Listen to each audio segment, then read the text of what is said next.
These two concepts of freedom and identity are the two basic pillars that created the Western civilization.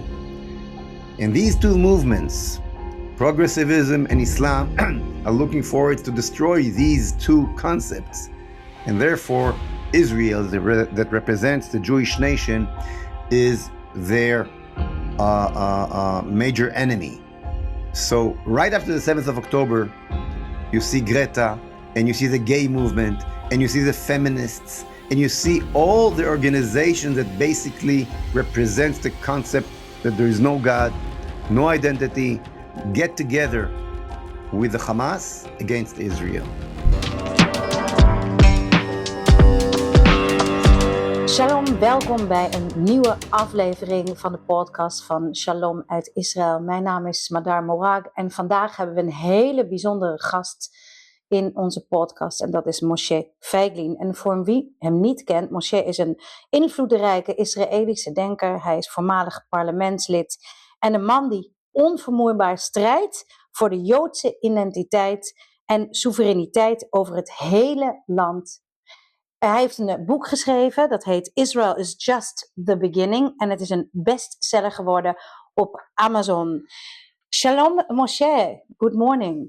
Good morning, Smadar. How are you doing after a very hard, difficult night we had yesterday evening in Israel? I'm fine, I'm okay. We all remember that this is the land that God watches every day and every night. As it promised, and I feel that I'm in the safest place.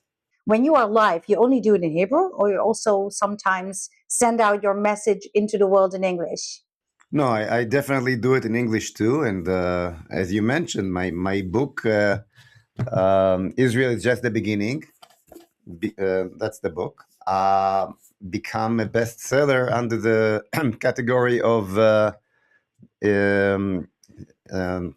Middle East studies in Amazon.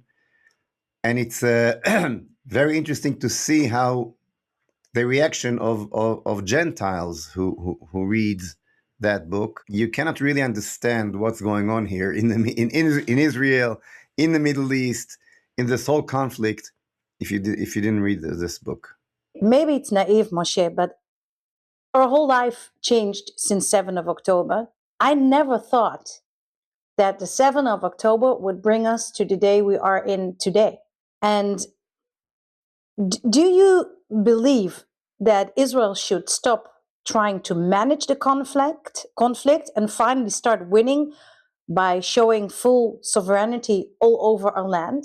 Look, Smadar, there's a tremendous difference between the war that was going on Gaza for 2.5 years, in our own land, in our borders, and the war that's going on behind the Euphrates, yes, in Tehran, in Iran. It seems like everything went wrong in our close borders, and everything went amazingly well in overseas. And the question is why? I believe that Hashem, God, is trying to tell us something, okay? God speaks to us through reality, okay? So when you fighting for 2 years, losing 1,000 soldiers, almost 1,000 soldiers in Gaza, and the bottom line is that the Hamas is still there, and the whole world is basically creating for these monsters, their own state right now. Okay, so we definitely did not win that war in Gaza. And on the other hand, 2,000 kilometers from here, the Israeli Air Force dominant the skies and when we do whatever we want. There's a gap here that we have to realize what's going on. I believe that God tells us that we're doing something very good in Iran and something very incorrect in Gaza. And I believe that the point is that Gaza is part of our promised land. God promised us Eretz Israel, the land of Israel, the Holy Land, and the biblical of this land are very, very clear. And Gaza is definitely part of this Holy Land. And this stupidity of us signing the Oslo Agreement 30 years ago, admitting that there is this invented nation, so-called Palestinian, is the real nation, and the biblical heart of that land, of our land, belonged to that nation, and then bring the the PLO, the terror organization of Arafat, from Tunisia to the Gaza Strip and to other parts of our land. That was a tremendous mistake, and actually, we betrayed and turned our back to God's gift that gave us our land back again in 1967 in the Six-Day War. So we got what we got, and now what we needed to do at the 7th of October, which besides the horrible things that happened, gave us the opportunity to fix what needed to be fixed and to take over the whole Gaza Strip, exile all the this horrible entity, including all the population over there, to Egypt or to Somaliland or to Europe or wherever they want to go, and flourish the land again with Jewish villages, with full Israeli sovereignty. That's what we needed to do. Because we did not do this, we could not win. On the other hand, in Iran, this is not part of our land. All we need to do is to make sure that they don't kill us as they promise, that they don't destroy us as they promise. So in Iran, we're doing the right thing. So God is with us. In Gaza, we didn't. So nothing works. And what do you think will happen now? Because on the other hand, we're having a war the way we should fight a war in Iran, and we're still not doing it in Gaza. So where are we standing? What do you think will happen? Well, at the end of the day, everything is connected. We have to come back to our sources, understand who we are, make peace with our own identity as the chosen nation, to bring justice, the message of justice and faith to the entire world. This is the reason why God created that nation through Abraham, Isaac, and Jacob. And that's the reason why the people of Israel that went through all history since the Babylons and the Greeks and the Romans and the Pharaonites and the whole history, and came back miraculously, just as was promised to us in the Bible, to the land of Israel. This is the reason for our existence, to fix the world in the kingdom of God, to be a nation that serves that purpose through our Holy Land, through our holy city in Jerusalem, and God willing, as soon as can be, through rebuilding the temple on the Temple Mount. You see on my jacket the symbol of the temple. That is the symbol that every Israeli politician should wear. This is the justification for our existence in our Holy Land, and this is the vision that we, as a nation, modern nation, democratic nation, free nation, should carry for as a message to the entire world. Once we're running away from our identity, once we're trying to become just a nation like all the nations, then we're looking to make a conflict which is basically a religious conflict, okay, to a territorial conflict, as normal nations has. So we created this normal nation named Palestinians, tried to say that the conflict is about territory, which is totally not, okay? We did not take anything from the Iranians, for example. We don't have a border with them. They don't claim that we took anything from them, yet that they wanted to. The war is not a war about territory, okay? It is not. The PLO, the Palestinian Liberation Organization, was established in 1964. 3 years before the territories were captured by the Israeli army in the Six-Day War in 1967. Okay, during that 3 years, the PLO, the so-called Palestinians, okay, did never ask for 1 square inch of Judea and Samaria and Gaza. They only spoke about Tel Aviv. Why? Because Judea and Samaria and Gaza were held by Arab nations. The Gaza Strip was held by the Egyptians, and Judea and Samaria by the Jordanians. So it's not about what they will have, it's about we will not have. And at the very beginning of the establishment of Israel, Ernst Bevin, who was the foreign minister of England, in November 1947, went to the UN when the UN discussed what should be done in Israel, okay, in Palestine, as they call it then. After the Holocaust. After the Holocaust, when the Brits said they're going to leave.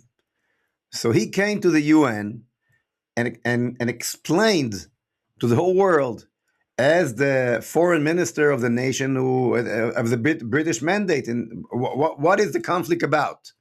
And he said it perfectly. And he was an anti-Semite, by the way. Okay, the white paper, as they called it, he was against Jews coming on Aliyah from Germany after the Holocaust. He was not a Jew favor, okay? Yet he said it perfectly. When he came to the UN in 1947, Ernst Bevin said the following: the Jews in Palestine goal is to create a Jewish state in Palestine. The Arab, he did not say Palestinians, because there were no Palestinians then, okay? When he said Palestine, the British mandate called the place Palestine, okay? So the Jews' goal is to create a Jewish state in Palestine. The Arab goal is that the Jews will not create a Jewish state in Palestine, okay? They don't care about nationality. They don't care about sovereignty. They don't care about the land of Israel. They don't care about themselves, okay? All they care is what we don't have. And you see, and only when you understand that, you can understand their behavior. When you think, as you do for many, many years, that if you give them money, if you create prosperity in the territories and in Gaza and so on, they will start behave like normal people, okay, who just want to live in peace and grow their children in good environment. Yes, if you think it's going to work, you don't understand what their goal is. Their whole goal is that you will not have a state. But Moshe, you understand that the average European, and let's say the average Dutch person, doesn't get that, because they also tell me, like, I'm very active on social media. And then people tell me, like, what do you think, that their mothers don't want to have a good future for their children? What do you think, that they want their children to die? How can you even explain a completely other culture, if you can call it a culture, to a European person who thinks that everyone wants to live in peace? Well, all you have to do is listen to what these mothers talk, what they say, okay? This is exactly what they say. They want the kids to be shahidim. And if you think that they don't mean it, okay? So look what they do, not only what they say and how they behave. I mean, never, ever in the history of the world, a group of people got everything from everybody to create their own state. They got it. They got territory, money, support, billions, the whole world, and that state never created. Israel even left the Gaza Strip, left them everything. Just go ahead, take it, make yourself a life, okay? Make something beautiful out of it, like yeah, make it flourish. That is not their goal. That is not their goal. And yes, they prefer your death. Your death comes before their life. That's the goal of their life. And they're not the only lunatics around. We all know that at the last days of Nazi Germany, okay, Hitler ordered that trains full of soldiers that were supposed to go to defend the Eastern Front from the Soviets, from the Red Army, those trains will stay on the tracks, will not move, to able the trains that took the last Jews to Auschwitz. Okay, he preferred the death of Germany as long as we killing the last Jew.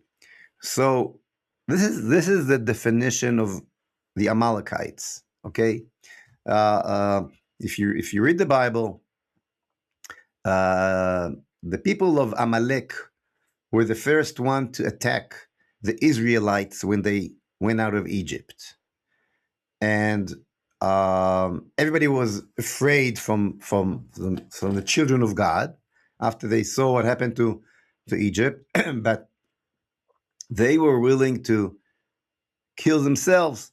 If I remember well, they even crossed 7 borders to get to Am Israel. Am I right? So one of the definitions of Amalekite behavior is exactly that behavior, and we saw it with the Nazis during World War II, and we see it with the Islamo-Nazis that we're dealing with today. So for those who are aware of that kind of behavior, this is not a surprise at all. I want to go back to the topic you talked about our Jewish identity. That is the problem, that we're not really connected, most of us, to our Jewish identity and our history and what means the heritage of the Jewish people of Israel. Do you think that will happen? Because also, if you look in Israel, you have like religious people, you have people who are really against religious, and they're also not connected to their identity. So how will the change happen? Well, most of Israelis, people are not aware of that, but most of Israelis are connected to their identity very, very, very well. Seculars are maybe 20, 25%, maybe 30% of the Jews in Israel. The rest of them are either ultra-Orthodox, Orthodox, or traditionals, okay? And what the horrors of the 7th of October did, according to all the surveys, it pushed another 30% of Israelis and more, saying that their Jewish identity becomes stronger after the 7th of October. So not everybody that looks like, not wearing a yarmulke or westernized that you see on the streets of Israel is disconnect from his identity. It's not the right way to look at it. I think the right way to look at it is the fact that Israel is the only micro civilization, I would say, that having more than 2.1 kids per woman. I think the number is is 3.2 or something like that, which is amazing. More than that, Israel is the only state where the youth is more connected to its Jewish identity than their parents. It's exactly the opposite from the entire world. So something very, very positive and very, very optimistic is happening in Israel. And this is, by the way, the reason, or the main reason, for the tremendous economical success of Israel. Because one of the major reasons the whole West is falling apart economically is because they don't have children anymore. Okay, they don't have a young generation to pay for the old generation that finished, went on a pension, right? So you're really having here a society that very optimistic society that connects to life because it connected to God. And I believe we live in a biblical time. Nothing that's going on here makes sense. Let's put it this way. It doesn't. It's amazing what's going on. Do you think it's only a local war, or is Israel actually the shield for the entire Western world against radicalism? No, of course it's not a local war. And this book that I mentioned before, Israel is just the beginning, basically deal with that. Let's go back to the 7th of October, okay? What we saw at the 7th of October was amazing. We saw a combination of the most of the ugly face of Islam, the most ugliest face of Islam, okay? And I don't like the words radical Islam or extreme Islam. This is Islam. This is what it is, okay? Let's don't cover it up. We saw it joining forces with all parts that represents progressivism, okay? The progressivism is represented by every force and every ideology that disconnect the human being from its identity and from God. Okay, so it's every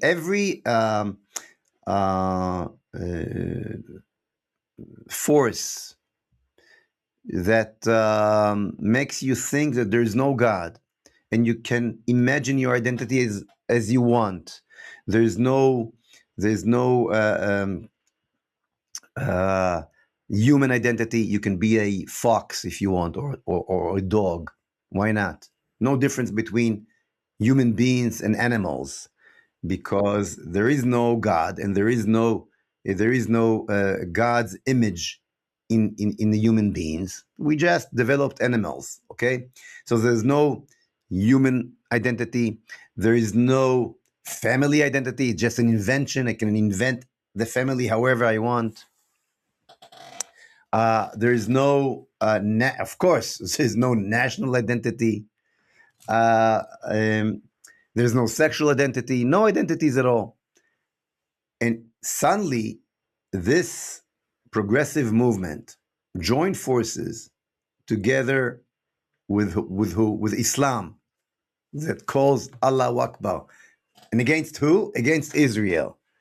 Just to give you an example, Greta Thunberg, okay, this angry girl, Greta Thunberg, all she dealt with was the global warming and the environment, right?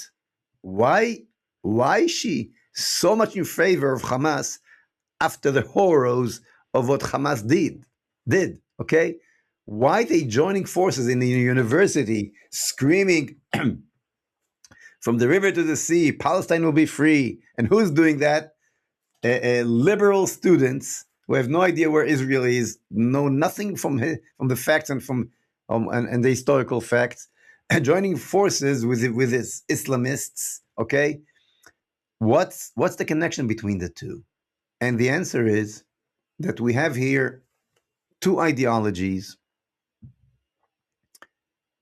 that looking forwards to destroy what I call the biblical civilization, the civilization who believes in one God.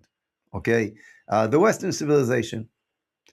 This is the goal of these two ideologies. The Islam looks to destroy this civilization by destroying the concept of freedom. Okay, we have free choice.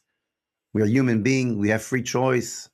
We all equal under one God because we got the 10 Commandments, which every human being obey. We got it from the Almighty. So that's the Islam. They want to destroy civilization by destroying the concept of freedom. Progressivism looks to destroy civilization by destroying the concept of identity. There's no identity. It's all inventions because there's no God at all. So who's caught in the middle between the anvil and the hammer? Israel is caught in the middle. Why? Because we, the Jews, brought the concept, these got both concept of freedom and identity to the world on Mount Sinai. When we that in front of the whole nation, God showed himself to the entire humanity. So there is an identity because there is God that create the world and divide the world between men and women and animals and birds and all the creation was created by the world was created by creating different identities. So this is on one hand. On the other hand, we also brought to the world the 10 Commandments, which brought freedom to the world. We all equal and have our freedom under the wings of one God. And these two concepts of freedom and identity are the two basic pillars that created the Western civilization. And these two movements, progressivism and Islam, are looking forward to destroy these two concepts. And therefore, Israel, that represents the Jewish nation, is their major enemy. So right after the 7th of October, you see Greta, and you see the gay movement, and you see the feminists, and you see all the organizations that basically represents the concept that there is no God, no identity, get together with the Hamas against Israel. And of course, if they, God forbid, succeed, and of course they won't, because we have God with us, but their aim is much further than Israel. Their aim is the destruction of the entire Western society. There's no doubt, no doubt about it, and that's why Israel is just the beginning. I don't know many leaders like you. Like, you love Israel, you love Eretz Israel, you love your people, and you have so much knowledge. And I think that the combination of having knowledge and having love for the people, that was one of the most important things for a leader. So I hope we'll have you soon in our podcast. And for sure, I'm going to read the book. Thank you so much. Dank jullie wel voor het volgen van deze podcast. Dank jullie wel voor het kijken. Share, like, comment. En tot gauw.